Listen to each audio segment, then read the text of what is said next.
And so I'm a good person to talk to if you're confused about some of the information that you're getting from Indiana University or that you're getting from Bologna. I can help you just kind of navigate that logistical stuff. And then when you're applying for your visa and start to get really stressed out, which I'm sure will happen, you can also contact me about that stuff.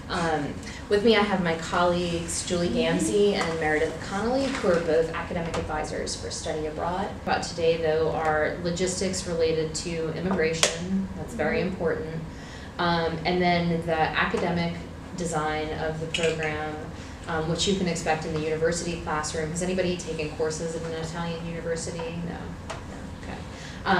So the university system is much different than what you experience here at Tulane. Different expectations of how you work as a student, different requirements from professors, and so we'll talk about that in some detail. And then we'll also talk about housing in some detail, which is something that's very different. The housing process in Bologna is very different from housing at Tulane. So, first things first, you're an EU citizen. Is anybody else an EU citizen?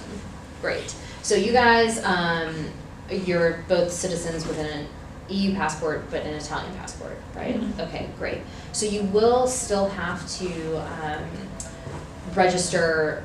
I don't know the exact process. The Student Services Coordinator at the VCSP Study Center is going to help you go through it, but just be prepared to have to do a registration when you get to Italy to kind of like legalize your stay there. So even though you don't have to apply for a visa, you'll still have to do that. And then I think the VCSP Center also recommends that you register for health insurance in Italy and pay for it through the national system, because you will have to demonstrate medical care while you're there. So just keep that in mind as well. Once we're there? Once you're there, yeah. We have to do both of those things? Yeah. Okay. Yeah. Or at least they recommend it. So I would say wait until you hear from VCSP with their recommendations of what you need to do, and converse with them about it.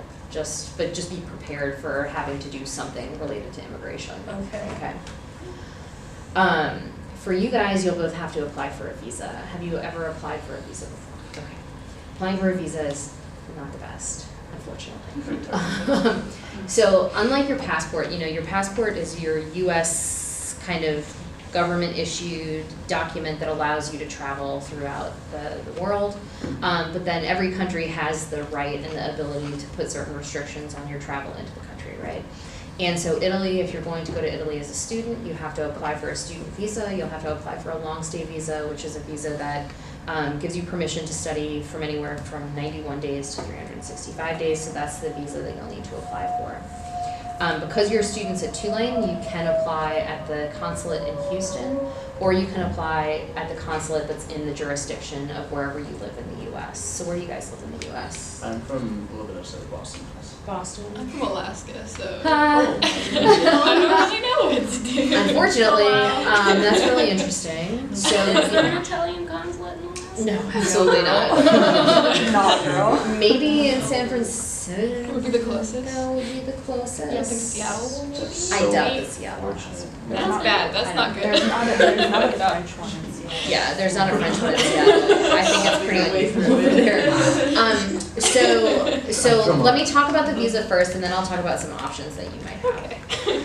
So to make the visa application, you want to make sure that you're following the regulations set forth by whatever consulate you're going to apply to, right? So for you, it's either Boston or New York, probably. You don't want to talk to each other about what you have to do, because New York might set one set of requirements, and then Seattle or DC or San Francisco or whatever has a different set of requirements. And so just keep in mind that you have to make sure that you're completing the requirements of the consulate that you're going to.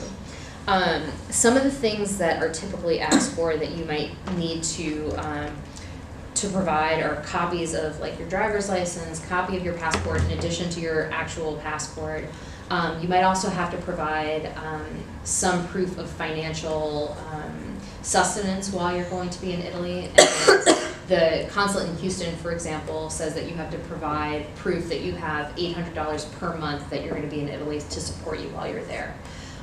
So you would take that 800, multiply it times whatever 5 months that you're going to be there, and you need to have a bank account that has that much money in it, or a letter from a parent or a guardian, saying that they're going to support you with a bank account. statement with that amount of money in it. That's pretty standard because they want to make sure that you're not going to be like a blight on the Italian economy while you're there. Bank account here. A bank account in the US, yeah. Please, for the love of God, do not open a bank account. It'll be like a bureaucratic process that is unnecessary that you don't have to do, and will just give you a headache. Probably, I don't know that for sure. But, and then you'll also need to provide a round trip airfare. So for, you guys are the ones that are going for the year, I think, right? So you guys don't need to do that since you're not applying for a visa. So you'll need to show your airfare, you know, getting into Italy at the program start date and then departing sometime in December.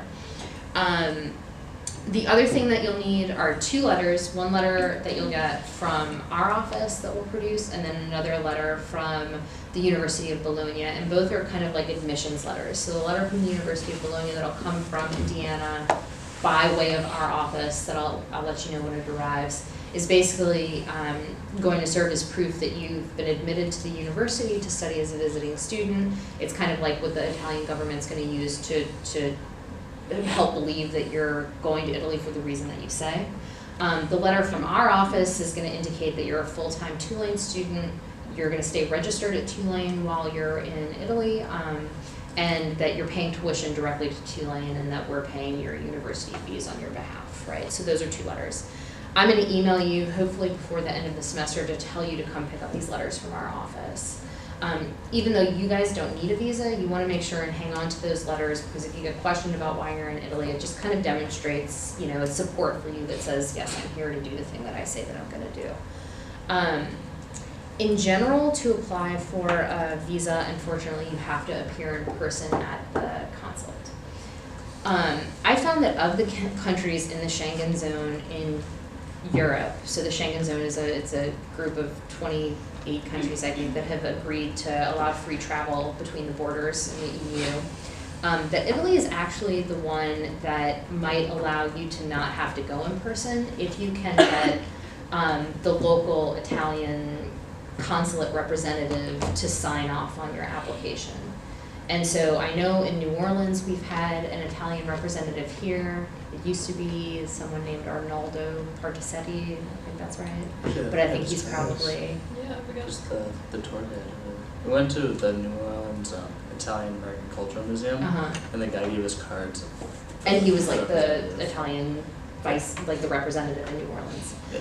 So it might be possible that he signs off on your application and then you can mail it to Houston, because if you use your jurisdiction in New Orleans. And so what I would recommend is that you start researching this process like now, see if that's a possibility for you, especially for you, I think, because the Alaska thing kind of really does throw a wrench. San Francisco is the closest. So yeah, really hard. that's really, that's hard. Oh my. Portland, no, I don't know if Portland has any. It did. There's It's a an Italian. There's a consulate, but it doesn't have visa services, so there's a difference. Yeah. Just tell me Attention to what- detail. Tell me So what- according to the Houston, I'm just looking at the Houston consulate now. It might be possible for you to get that sign off and then apply for through Houston. So I would say, Laura, research that and then we can be in touch. If you have to go through Houston, and if Houston requires you to send your because essentially what you'll do is leave your passport with the consulate in Houston, and then they'll mail it back to you. You'll leave a FedEx envelope. If you have to have a New Orleans address to get that FedEx back to you, you can use our address, and then we'll just mail it to you. Okay, but just work with us to work out the details of that. All right. Does anybody have any questions? Do you guys have any questions about the visa process? I'm sure you will have more questions as you research it. It's a situation where you really just want to begin researching it now so that you can get ahead of it, ask any questions that you might have. You can't apply for it until 90 days before the program start date, but you really want to be in a position so that once that 90 days starts, you can send it off and apply for it. So then there'd be no way for me to like go to Houston before I went back home for the summer? Probably not, but you could but if you get the sign off from the honorary consul, you might be able to mail the stuff when you get that. Yeah, which would be a possibility that you can just mail it to Houston using your Louisiana connection. Okay. The other piece of the visa is that this is just the thing that you wanna do without error, because what you don't want to have happen is for your visa application to be rejected and then you have to reapply. Because especially as you go further on in the summer, it just becomes more and more difficult to process. You said the visas go for 90 days? Is that how long? The visa will be good for the duration of the program. So on the letter that you get, it's gonna say, you know, you're admitted to the University of Bologna and these are your program dates. And I believe it's August 27th through December 23rd are the dates. So that's when your visa is gonna be valid. Okay.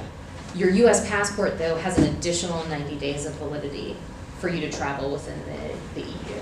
So which like, means that you could go before, you could stay after. you could stay after, Mhm, okay. the visa validity, yeah. So I was thinking about doing that. Yeah, Like, you- so that'd be okay? Yeah, Okay. yeah, so those 90 days kick in, right? So I have to keep I'll probably get like a form for the visa, I'd probably hold on with me. The visa is something that it'll be a sticker that's gonna be put into your passport. Oh, okay, Yeah. gotcha. Okay. Okay. So basically 2 letters, application form, and sending a passport. Bank statement, Oh, health bank insurance, They gotta go. passport photo. My money. These two are laughing inside, really laughing. And there's a clear list on the consulate website. How complicated is a visa application form?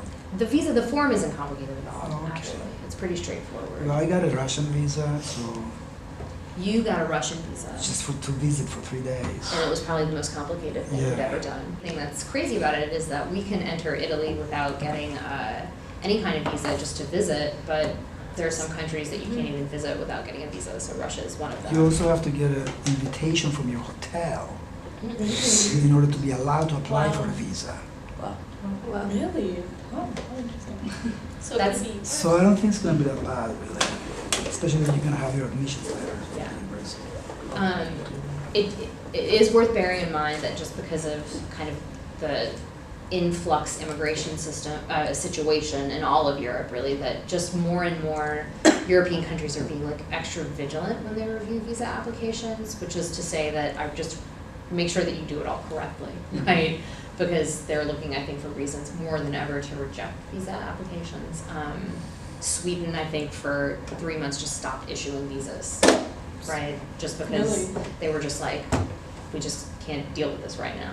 And they have the right, countries have the right to do that. And so just keep that in mind. That's kind of like an ongoing reality. So the visas apply for the countries in the Schengen zone, but so the UK is not in the Schengen zone, so how does that apply, if we were to say want to go to London or something? So because the UK allows US citizens to enter without a visa, then that would be part of your so that would just be you have 90 days to hang out in England, basically, or in the UK. The last thing about that is that your passport should be valid for 90 days after you come back to the US. Not 6 months. I've been saying 90 days, is it 6 I months? thought it was 6 months. In any case. Make sure it's good. Yeah. So for those of you going for the year, you're looking at December of 2019, Right. essentially. For those of you going just for the fall, that's, May of 2019. Well, it would need to be good.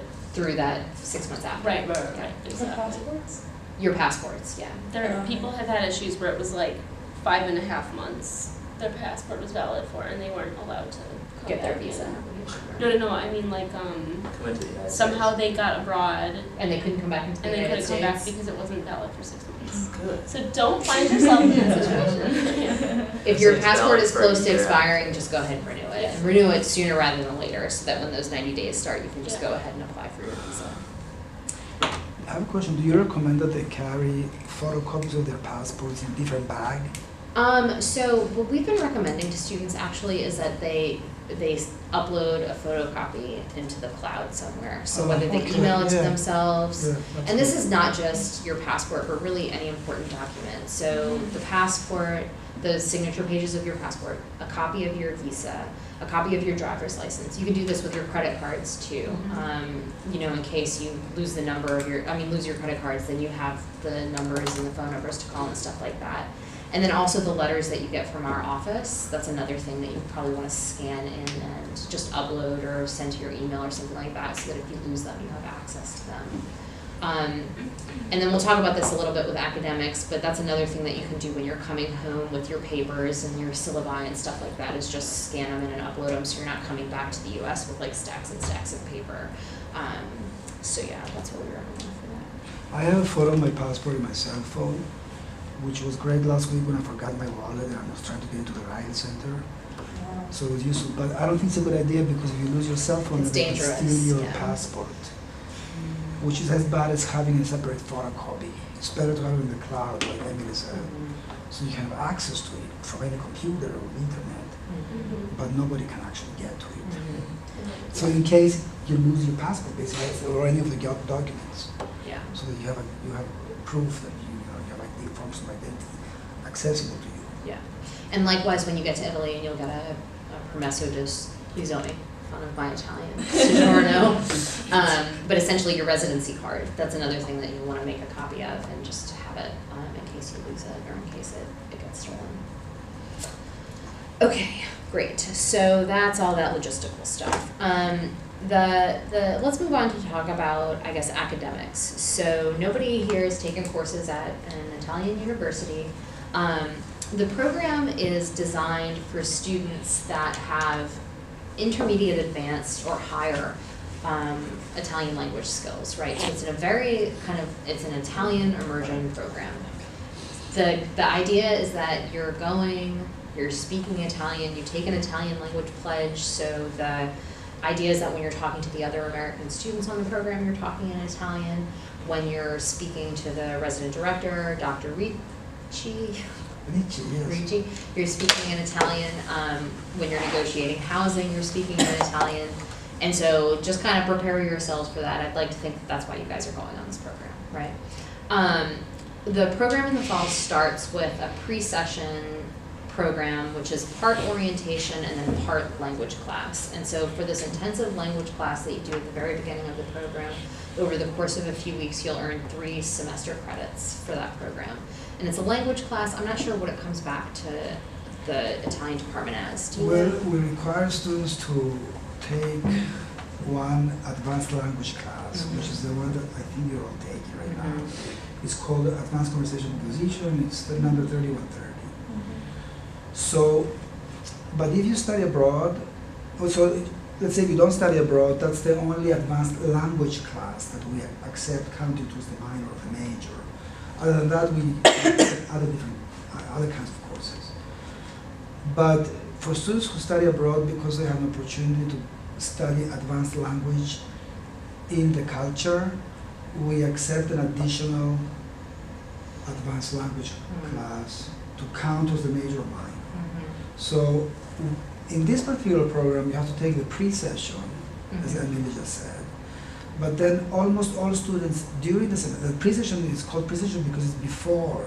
It takes place, if I'm wrong, No, if I'm you're not right. wrong, it takes place before the regular semester or the regular academic year begins at the University of Bologna. So it's kind of like a preparatory language class that you take. And everybody's required to take that. And then when the semester begins or the year begins, you choose other courses from the center, other courses from the University of Bologna, but you're also expected to take another language class. But we have decided here in this program that we will accept one of the 2 classes, counting towards your major. Gotcha.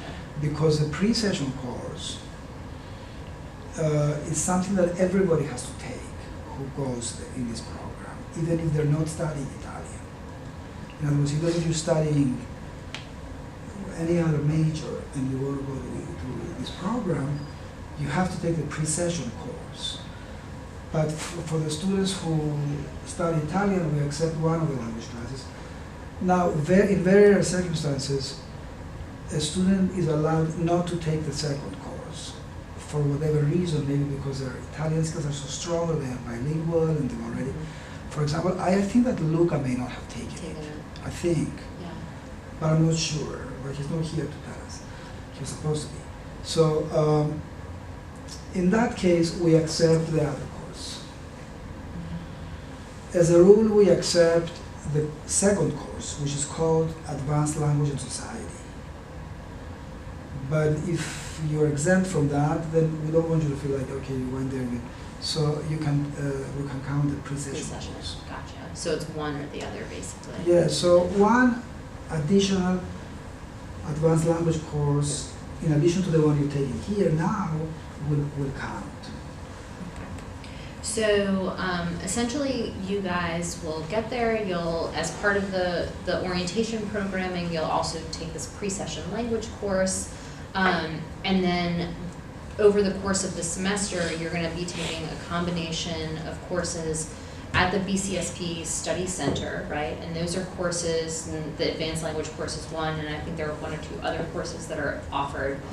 Are courses that are offered in Italian, taught by University of Bologna professors, but to a cohort of American students, right? So BCSP is a program, you know, that there are 14 or more American universities that send students on this program, so the kids in those classes are going to be other American students from US universities.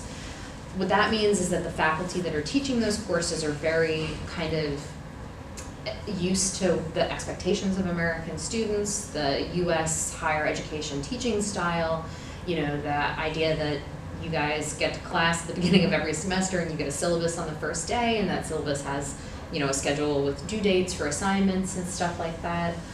They're just kind of more used to US expectations when it comes to being inside the classroom. Those courses, however, are taught solely in Italian, and they'll still be kind of more, they're not going to be exactly the same as an upper level Italian class that you would take at Tulane, right? They're still going to be kind of more in that Italian teaching style. You'll supplement those courses, those one or two courses at the BCSP Study Center with University of Bologna courses, and that's where maybe the academic culture shock will become apparent, right, for you.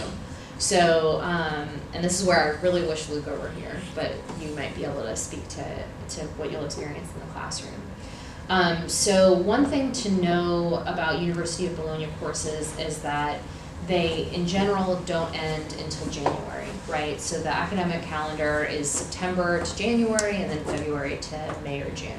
What that means is for fall students, it's really important at the beginning of the semester when you're looking for courses at the University of Bologna that you find courses that either have an exam that takes place in December or a professor that is willing to proctor an exam for you early, right? Because you can't stay till January. You're going to be in classes at Tulane. You're going to do this with the assistance of the Bologna Center staff, and so you don't have to kind of panic about it. But it is really important to be proactive and to kind of talk to professors as you're considering taking their class to know whether or not, you know, they're going to be flexible when it comes time to the final exam date. The university system, so first of all, I mean, this is the oldest university in Europe, right? It was founded in the, I think, 11th century. This is the opportunity to study there is pretty amazing.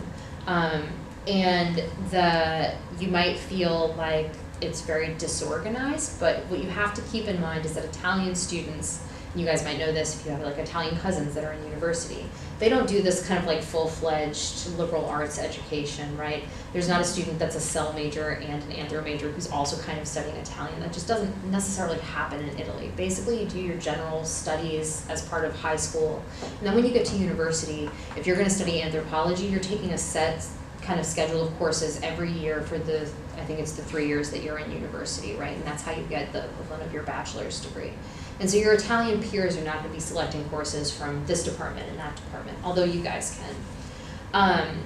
And so what that means is that departments or schools can be pretty autonomous when it comes to setting their calendars, right? So the Italian language and literature school might have a calendar that starts this week in September and ends this week in December, whereas the sciences college has a different calendar just because of their restraints that they have for their students. And so what that means is if you are going to try and take courses in, you know, the social sciences school and the humanities school, you might find that the social sciences school has one calendar, the humanities school has a different calendar, right? So just be prepared for that. The second thing about registering for courses is that, of course, you know, the BCSP staff has a kind of historical knowledge about what courses students have taken, what courses students have really liked, what professors students have really liked. But it's gonna be up to you to kind of look through all of the courses you think you might be interested in taking. The process, the way you're gonna get credit for everything. Everything automatically comes as general elective credit. If you need Italian major or minor credit, you can go to Professor Ceramis. If you want anthropology credit, if you want art history credit, whatever it is, you wanna make sure that you're working with the director of undergraduate studies or your major advisor in that department. They're probably gonna wanna see a syllabus, reading list, they might wanna see a paper that you've written, a course description, whatever it is. Keep in mind that the stuff that you're gonna have is gonna be in Italian, most likely, so you're gonna have to translate that stuff. And then also, it's a good idea to check with those people before you finalize your course registration, like if you definitely need to get anthropology credit for a class. You might also wanna fulfill like a fine arts credit or a Western Civ requirement or something like that. Those are all things that you can do. Okay, yeah, go ahead. Is there anything else we need to do for like credit transfer before we leave, or is it all gonna happen when we get there? It's all gonna happen. I mean, it's a good idea to if you're taking a course that isn't gonna come back to the French and Italian department that you want for something else, it's a good idea to talk to the relevant person in that department to kind of be like, hi, I'm Laura, I'm going abroad, like please respond to my emails in September. Because sometimes like maybe your major advisor doesn't even know who you are, right? So you wanna make sure that that person knows you and will respond to your emails. And then also they can give you advice about what to look for, right? If you are looking for an anthropology class. But otherwise, things happen really automatically. Like everything's gonna come back, we're gonna get the transcript, we're gonna put the courses on your degree audit, the grades, there in the handbook, there's your Italian grades are gonna be out of 30 and there's a conversion chart so that you know 25 means a B minus or whatever it is. I don't know if that's true, so don't quote me on it. I think Tulane students kind of do. I think it's pretty normal for you guys to register for like 18 or 21 credits if you can and then decide on the first week of class to drop some, right? I think for you as visiting international students, it's really important to do that because you might get into a classroom where you have no idea what the professor is saying because he, is from southern Italy and maybe his accent is heavy or something like that. Or you're from southern Italy though, aren't you? No, actually I'm not Italian, so I'm Greek. No way. Yeah. I thought you were from Sicily. Everybody thinks that because I teach Italian, but I'm not. No, but I thought thought you were thinking about starting a summer study abroad program. Oh, that's Roberto. Roberto is from Sicily. Oh, He's that's how I trying. got you guys confused. I mean, people think I'm Italian because I teach Italian. I have an I accent. really thought that I'm you not. all this time. I mean, literally in the 10 years that I've taught it, No, Roberto is from Tulane. Roberto's from Sicily and he wants to start a summer program. I don't think it's going to work for Sicily, but we may end up doing it in Rome actually. Oh, well, I was gonna talk to you about that today, but I guess I'll go find him. Yeah. No, well, I mean, he's the one who started the idea, but we're working on it together, so you can also talk to me. Well, So, yeah, I don't know the system of the university very well, University. but I know that it's very different from this Yeah. one. And so, well, I'm glad that I'm not insulting you then by talking about accents from southern Italy. Oh, That for that's me are hard to fine. understand more than Roman accents. But anyway, so that's the kind of thing that might seem like critical, but is really important for you when you're taking a course because if you can't understand the Italian that your professor is speaking, right? You might also get into a situation where the Italian professor doesn't particularly care for American students. That's something that you might come across. You don't want to take that class, right? How do you know if they don't? I think you get a vibe. The people are definitely good. You might. So what I always recommend with students is that you do go shopping for classes if you think that it's appropriate to approach the professor at the end of the class. Just introduce yourself. Do it in a very respectful manner because professors in the Italian university system are revered. They're more. Sorry. Yes, no, absolutely use the lay form. And then just kind of get a sense for how does this person feel about me as a visiting student? Are they going to, give me any kind of leeway because maybe my Italian isn't perfect because I'm here learning Italian? Or are they going to treat me like every other Italian student? And then you have to kind of make a determination about what you want to challenge yourself with, right? Like, do you want to get into an oral exam at the end of the semester where a professor is going to treat you like he would treat your Italian peer, right? Or do you, and this isn't to say that a professor would treat you more easily, but that they would at least understand that, you might have an issue with Italian language that you're still learning, right? Well, when you say go shopping, do you mean that we should register for more classes than we plan on taking? So you won't like finalize your registration until a few weeks in. And so it's the kind of thing that you'll meet with Professor Ricci and he'll help you kind of carve out the departments that you think you want to take courses in, and then give you some advice on how to go sit in those courses over that first kind of week of class, and then you'll finalize your course schedule with him. Okay. With him and with the secretary of the department at the University of Bologna.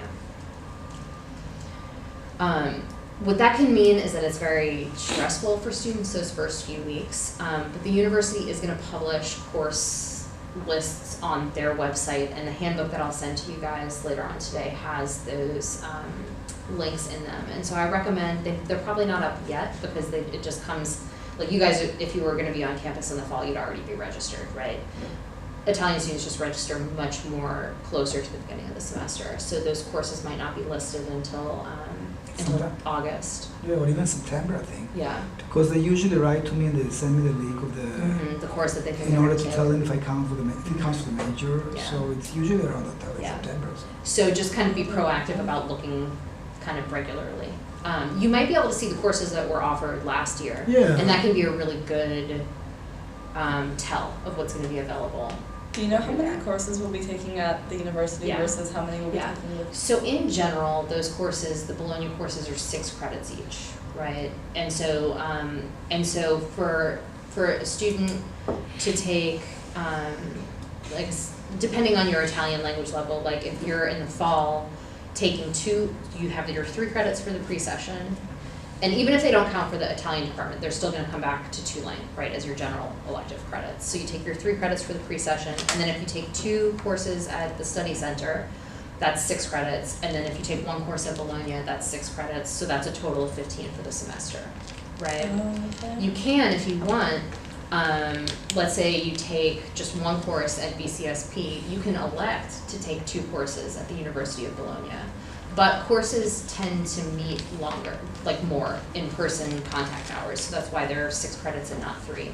So in a course at the University of Bologna, you might expect to be having 6 hours of contact each week for a class, whereas a 3-credit course would only meet for 3 50-minute periods, right? And so it just might be, the equivalent of taking 18 hours in the semester instead of 15. But you can take 2 Bologna courses if you want. The staff at BCSP is going to be really vigilant about kind of, evaluating your language level, because if they don't think that you can succeed and have a not too stressful time taking 2 courses at the University of Bologna in the fall, they're not going to push you to do it, right? They might recommend it instead you just take 1 to kind of get used to it. But if they evaluate your language skills and say, oh no, you can succeed taking 2, then they might encourage you, if you're interested, to take 2. For those of you that are going to be there for the year, in the spring, they recommend that you take 1 course at the center and then 2 courses at the University of Bologna. Can I say something about many of the courses? If you look at the Italian syllabus, it says 12 credits. It's 12 Italian credits, which usually translates here as 6 credits from the University of Indiana, and then it transfers to here. And usually that means that there are 2 modules. In other words, they start, let's say, from September to November, or I'm not sure exactly the dates, but you can look at them in the syllabus. It says first module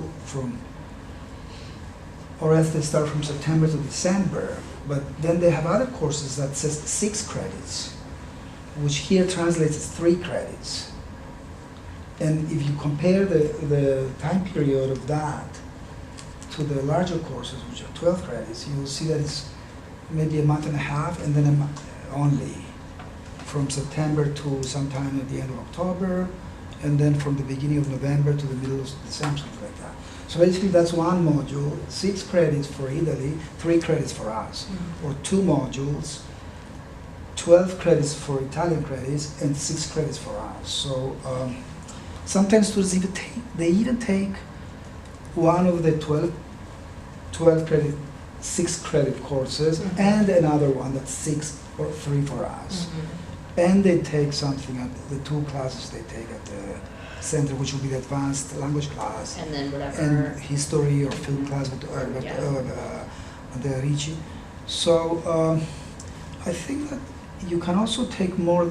Usually the students that come to me, they have taken at least one course at the university in their one semester, and I think that speaks to the fact that they have some good language preparation, so it should be okay. And other two things that I want to say,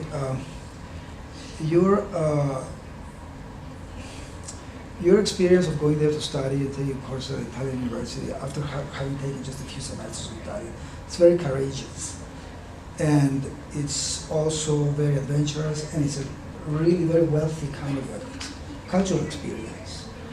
So it's good to go through the recommendations of, the list of courses that you will see what was taken last year, what students usually take. Like you said, there's a list of courses, and then may suggest a tentative schedule, because that's where and I haven't seen no student who came back feeling unhappy. Everybody's thrilled when they come back. So you shouldn't worry about the final oral exam and all that kind of stuff, because they do choose courses and professors who understand that your experience is a special experience and is especially challenging, and therefore they're not going to treat you just like as if you were native Italian. In other words, what I'm saying is that they're not doing you a favor. They're acknowledging that you're doing a very challenging kind of a project, and they, they grade you, evaluate you accordingly. Then you do well in your courses, and then you come back here, and everybody's happy when they come back after they spend a year or a semester in Bologna. So it is a good idea to look at what the suggestions are in terms of list of courses taken previously that other students like Emily said. That's very important. And it's pretty normal that the same professor teaches a course year after year after year. And so, the program has been in operation for 50 years, and the people that are currently running it have been running it for quite some time, and so they know, who you should avoid, let's say, and who really can help you achieve your goal of becoming fluent in Italian and really kind of immersing yourself in the university culture in Italy. And so, as much as possible, let these people kind of guide you. And of course, you are ambitious students because you're going to Bologna, right? But try and measure your ambition with the recommendations of the staff there, right? The other thing to prepare yourself inside of the classroom experience is just the different way, and I've hinted at this, but the different way that kind of the classroom is run, right, in the Italian university system. And so you might find that there isn't as much space for you to participate in discussion in the classroom, that it might be more lecture-based, that professors might be less interested in this kind of like your thoughts or criticisms of the text that you're reading, which I think is very normal in the U.S. university system. Whereas and this is pretty much in Europe, that it's the professor is seen as the expert on the subject, and so just be prepared for less kind of back and forth, right?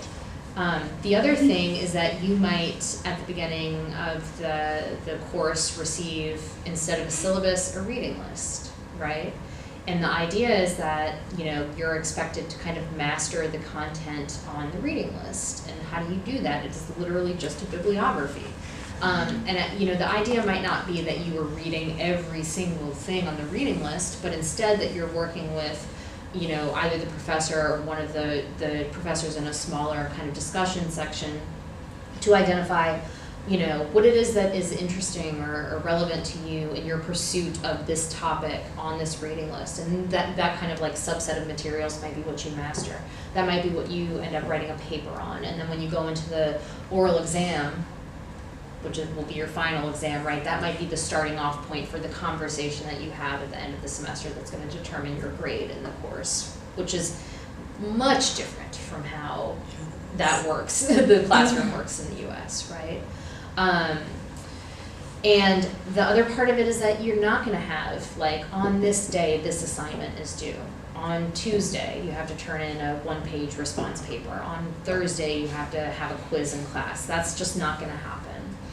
You have to be much more proactive and independent when it comes to getting work done. And so that means that, you know, when you get this quote-unquote syllabus, the reading list, whatever it is in the beginning of the semester, you want to start kind of working with it right away, because nobody's going to be after you to say, have you read this? Have you done this? Right? You really just kind of have to learn how to pace yourself and engage in the work throughout the semester, so that when it comes time to write your final paper, you're not like, oh, I have to read 2,000 pages in Italian. How am I going to do that in like 2 weeks, right? No, you're not going to have to read 2,000 pages in Italian. But you get what I'm saying, right? You just have to kind of like be a little bit more self-disciplined than having external requirements put on you, which tends to be the way that things work in the U.S. university system. And then the last piece that I'll say about academics, and I'd love to hear any more insight that you have, but then your grade in the Italian classroom at the university will probably come from many fewer assignments than what your grade comes from here at Tulane. And so rather than, you know, the quizzes, the papers, et cetera, the midterm, the final, you might have one or two, maybe a paper and the final oral exam, and that's kind of the bulk of your grade, right? What that means is, because you're not getting constant feedback from your professors, that you, again, have to be very proactive to get an idea of what does your professor expect of you? What do they expect that you do to succeed in this class? And then kind of like checking in. How am I doing? You know, like, I think I'm understanding this material, you know, can we talk about it? Am I on track? Am I totally off base with how I'm engaging, you know, with what we're studying in this classroom? Because, you know, you won't have an idea, like if you don't do those things, you won't go into your final exam thinking, oh, well, I have a B in this class. And I mean, the classic US undergraduate, you know, I did this when I was an undergraduate. I was like, I have to get an 87.5 on this final to get an A in the class, right? Like, we've all done that. That just doesn't happen. You need to have more of a conversation with your professor to kind of have an idea of how you're going to do in the class. So I don't know if you have any other advice for the classroom experience. No, actually, you've said a lot more than I would have been able to, actually. That's great.